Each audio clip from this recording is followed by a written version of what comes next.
The Catholic priest at the center of a political storm late last year that nearly caused his deportation was murdered early this morning. The body of Father John Anthony Kaiser, an American citizen, was found in Naivasha in what police described as a gun attack.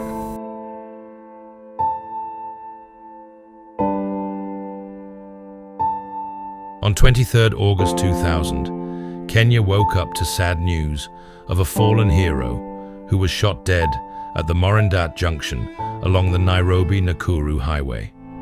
Father John Kaiser had been shot in what would turn out to be a political assassination, which led to demonstrations across the country. And let me tell you, this is the blood which has been sucked by a vampire, because it's the blood of an innocent man. Kenyans have become used to murder such that the only thing they can do when one is murdered is to honor that. At the time of his death, he was carrying documents that he was to present to the Akiwumi Commission, and in 3 weeks, he was to testify against the government at the International Criminal Court. I attended the funeral service, a very solemn service for Father Kaiser today, and I was ashamed of my government. That as a government,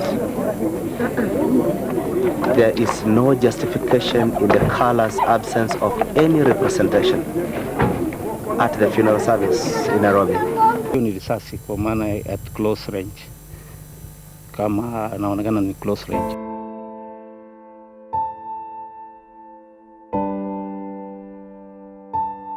The experience he had witnessed in the camps did not allow him to settle in Lolgorian. So on the 25th of December, I managed to reach there through Panya route because there were so many policemen.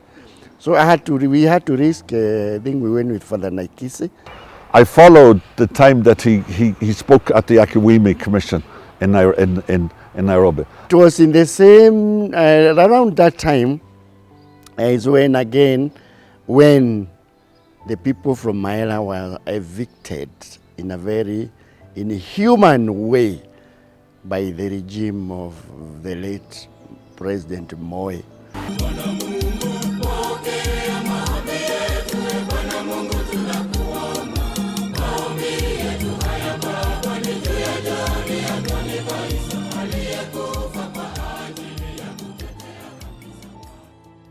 Father John Anthony Kaiser was a Mill Hill priest who came to Kenya in 1964 from Minnesota and started his mission in Kisii. We are looking at the late Father John Anthony Kaiser, an American missionary who came into this country in 1964, immediately after his ordination. He was posted to Kisii Diocese, where he worked in several parishes.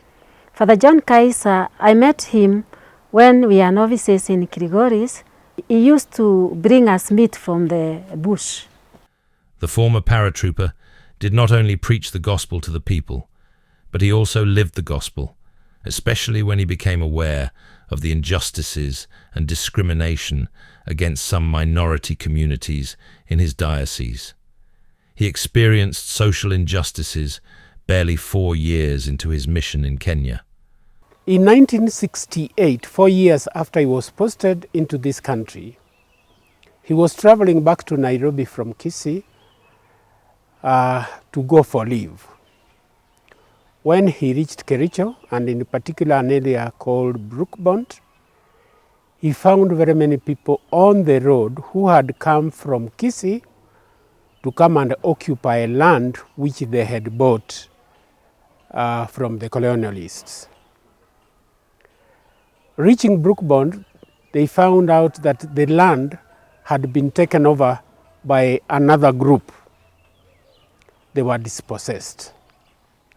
They suffered on the road, on bad roads, and that was his first encounter with injustice in this country. Being a just and fair man of God, Father Kaiser decided to be the voice of the ethnic minorities who were being evicted from their land and left homeless. Walipofukuzwa na wengine waliuawa, watu wengi waliuawa wakati huo, walikimbilia mahali panaitwa Maela. Enosupukia wakafukuzwa, ni mteremko, wakaenda kuhifadhiwa huko Maela. Other communities who had particularly settled in the Rift Valley were subjected to conflicts with a view to evicting them from the farms in which they lived. He was very passionate into speaking and becoming the voice to the voiceless of those non-Maasais in that area who have been tortured and been thrown away out of their land. I remember once the maize was ready and you've rented the land, then this owner of the land would come, cultivate the maize without requesting, and so the classes begin. Father Kaiser witnessed all this, and he tried to see how he could be able to help. It is in the course of this period that in 1993, evictions were done from Narok district, a place called Enusupukia. Over 30,000 people were violently evicted from their farms, and they became internally displaced people in a place called Maela, which was across Enusupukia in Nakuru Diocese. Father Kaiser decided to take his advocacy to the legal council and met a lawyer involved in fighting for justice for the displaced people. I had been arrested, detained by the police, pursuant to some cases I was following involving victims in Enusupukia and Narok. I had just completed a number of initiatives to try and prosecute then Minister for Local Government, Mr. Ntimama. So when I met Father Kaiser in Intercontinental Hotel, I was reporting to the Law Society what had happened to me. The Law Society had made a lot of initiative to make sure that I am released, including application of habeas corpus. He was very excited about meeting me, and he asked me whether I could assist him in fighting some of the evils and problems that were happening in Enusupukia and also in Kilgoris. Of course, I was very amazed that he would ask me, after what I had gone through, to assist him. Nevertheless, we started now looking at the issues. I asked him to forward a number of people who had witnessed some of the burning of houses in Transmara and other areas, and I took their statements. We formed a very strong bond when I found that what he was doing was exactly what I had been doing since 1992. In 1993, Father Kaiser was reassigned to a refugee camp in the Ngong Diocese, where his advocacy for the internally displaced people caught international attention. This led to the closure of the camp in 1994, which Father Kaiser protested, leading to his arrest. He was beaten and released to the bush. There were a lot of misplacement of people. That is the time also in Ngong we had this camp in Maela. People who had been chased away and other people had been killed in Enusupukia. And the bishop had appointed Father John Anthony Kaiser to be the chaplain in the camp at Maela. And so now it also became part of me to be visiting Father Kaiser occasionally to give him moral support. The first encounter with these victims is when he attended a mass conducted by Bishop Colin Davis of Ngong and Bishop Ndingi of Nakuru for these victims. He was touched by their suffering. these internally displaced people had no food, had no shelter, had no water, had no access to health facilities. It touched him greatly. Then surprisingly, out of the blues, he was appointed the chaplain of Maela internally displaced people. That is when he came face to face with the injustice of the country because of the tribal conflicts. The aim was to evict people from land which, as they put it, did not belong to them. This was from Maasai land to Kikuyu land. We had a lot of interaction when the victims of violence were taken to Maera. And we were involved in trying to help the victims who are in Naivasha when he himself was helping the one in Maera. You do recall, maybe some of you, that the camp in Maera was disbanded in, I think, December 1994, and the people were taken to various places in Central Province. Around that time is when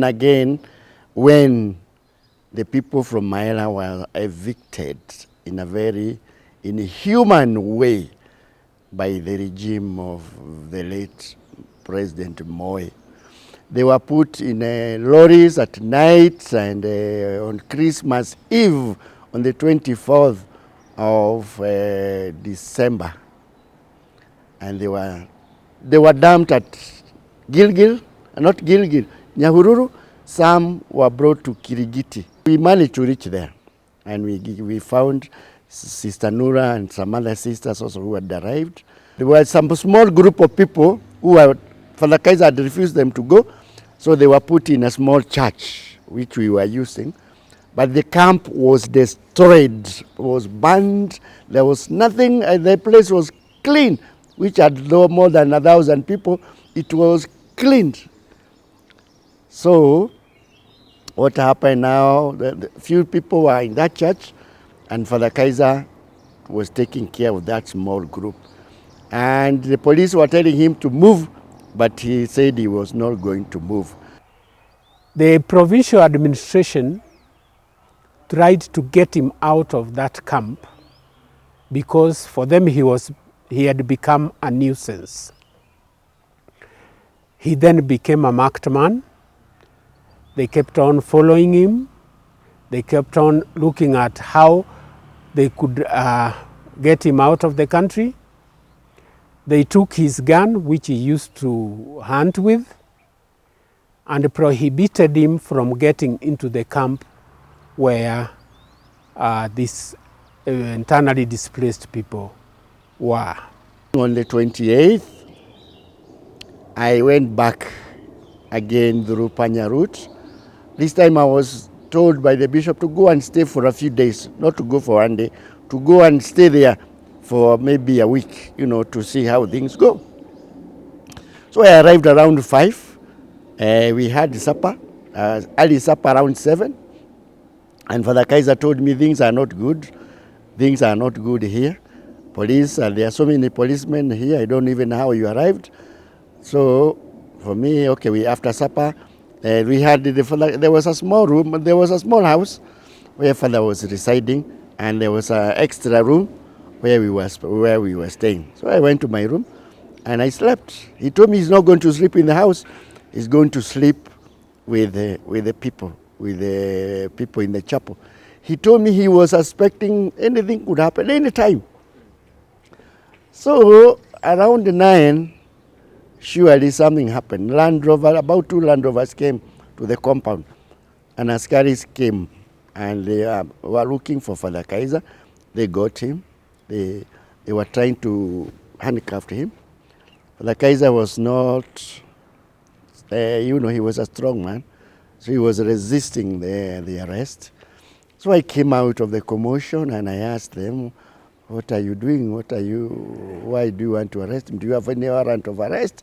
All those, I was told to keep quiet. It has nothing to do with me. So they managed to put him down and to put him on the back of the Land Rover. He was tied at the back. He was now they put him to lie, on the stomach, and they were stepping on him. That's the time I told them, "Where are you taking?" They said they have orders from above. They have to go with him. I said, "Okay, I'm also going with you." So I got into the car, and we were driven the rough road at night, the Land Rover. At Kongoni, there is a police station. They stopped there. We were left in the car. The police went to see the big man. Then they came back. I don't know what they had discussed.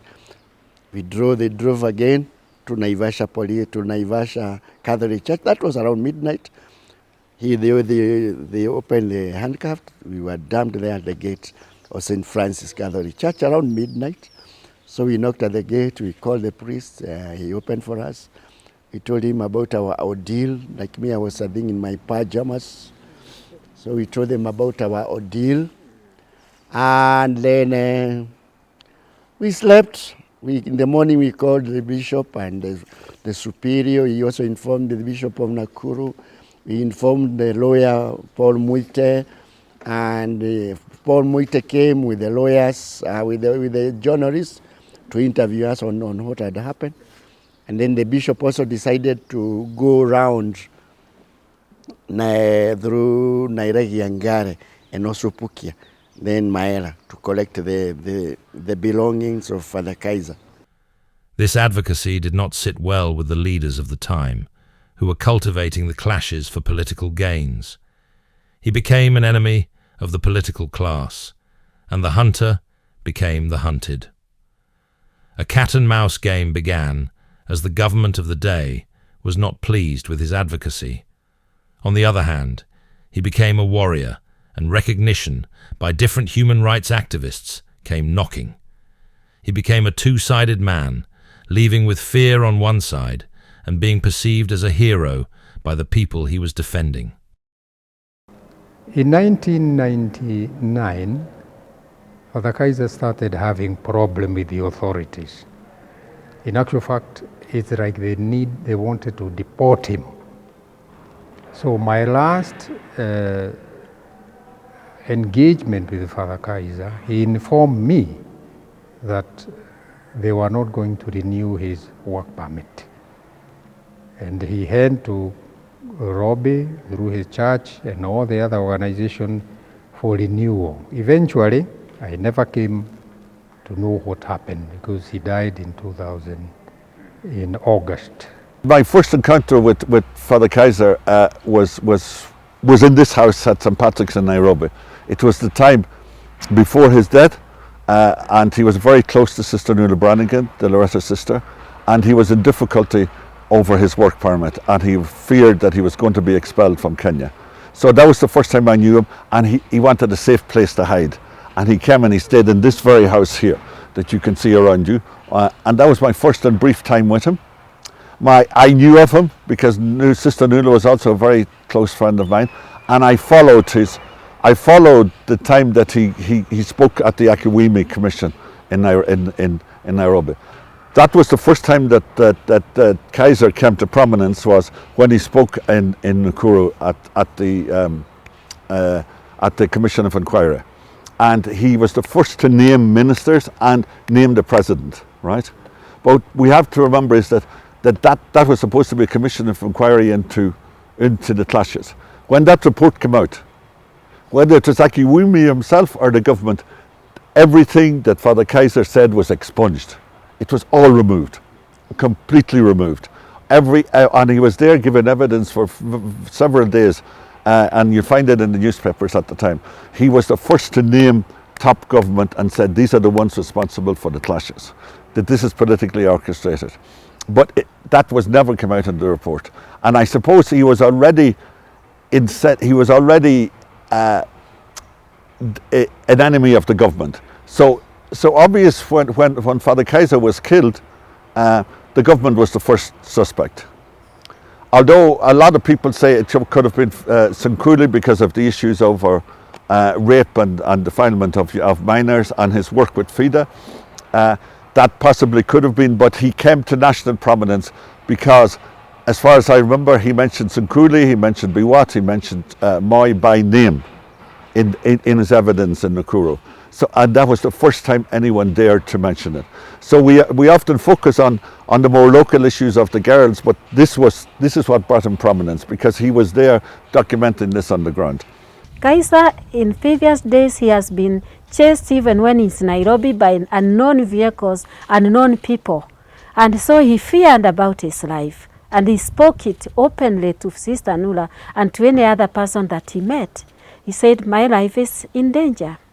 There is particular time that Father Kaiser went to take a letter to the nuncio, for it was about the church business, and these are businesses that can never be disclosed to anybody. He dropped that letter, which the people concluded that Father Kaiser was taking a suicidal message to the nuncio, which was wrong. When he was in Lorgorian again, that's when things now turned the other way around. There were a lot of these cases of rape and all that, so many other issues. And he was frontline. And again, he said many times that his life was in danger. And the bishop always kept listening to him.